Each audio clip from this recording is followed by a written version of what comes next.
স্থানীয় সময় সোমবার পেংহু দ্বীপপুঞ্জে জ্যাভেলিন ক্ষেপণাস্ত্র ছোড়া হয়। মেশিনগান ও ট্যাঙ্ক থেকে সরাসরি গোলাবর্ষণ করে তাইওয়ানের সেনাবাহিনী। এদিন জল ও স্থলপথে শত্রুর হামলা মোকাবিলায় এই অনুশীলন চালায় তারা। পাশাপাশি মাতসু দ্বীপপুঞ্জের চারপাশে নৌ মহড়ায় যুক্ত ছিল স্পিডবোট, ড্রোন ও মর্টার। দক্ষিণ চীন সাগরে চীনের গ্রে জোন কৌশলের পাল্টা মহড়ায় সৈন্যরা স্পিডবোট ও উপকূল থেকে গুলি চালায়। পরে সন্ত্রাস বিরোধী ও নগর প্রতিরক্ষা অভিযানের অংশ হিসেবে তাইপে শহরের একটি গুরুত্বপূর্ণ সেতু দখল ও প্রতিরক্ষার মহড়ায় অংশ নেয় সেনারা।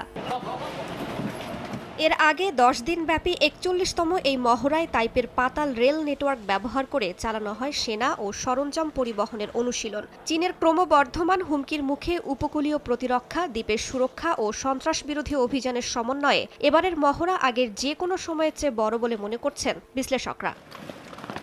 রাইসা জান্নাত, সময় সংবাদ।